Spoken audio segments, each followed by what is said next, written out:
कंचे भागोबेव म्हणजे इंग्लिश मध्ये आपण गोडमास पद्धत म्हणतो त्याला. काय म्हणतो?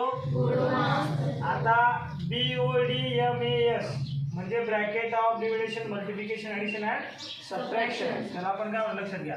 कंचे भागोबेव म्हणजे कंस घ्यायचा पहिले, नंतर मध्ये कंस केल्यानंतर मध्ये त्याचा भागाकार करायचा पहिला, त्यानंतर गुणाकार करायचा, नंतर बेरीज करायची, नंतर वजाबाकी. एक आपल्याला उदाहरण दिलेलं आहे. काय उदाहरण दिलं बघा लक्षात घ्या की 25 गुणिले 9 भागिले 5 अधिक 119 गुणिले 7 भागिले किती आहे 17 वजा 17 भागिले 11 गुणिले किती आहे 3 आहे.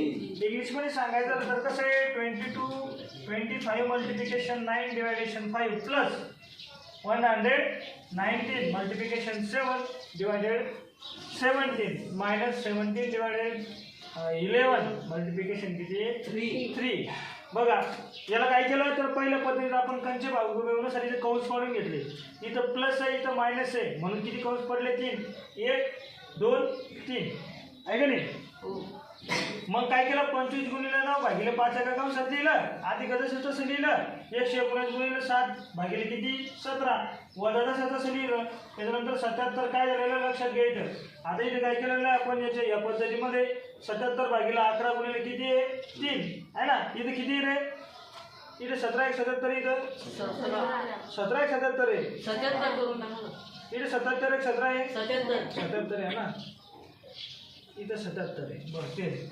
आता 25 गुणिले 9 भागिले 5 आपण काय केलं असं पुढे जात आता काय केलं 25 गुणिले 9 भागिले किती केलं 5. इथं पण काय केलं 119 गुणिले किती केलं 7 भागिले किती केलं 17. इथे काय केलं 17 किती आहे भागिले 11 गुणिले किती आहे 3. एकदम सोपं आहे.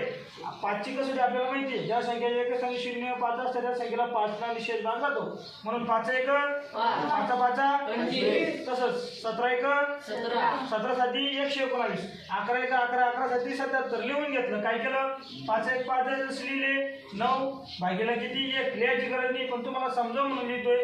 आता 7 गुणिले 7 भागिले किती 1 आणि 7 गुणिले 3 किती 1. आता इथे प्लसचं चिन्ह जर दिलं मायनसचं तशा दिलं 5 न 7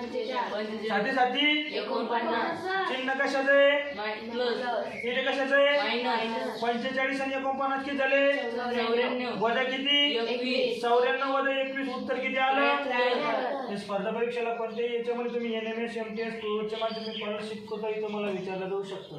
समजलं ओके व्हेरी गुड.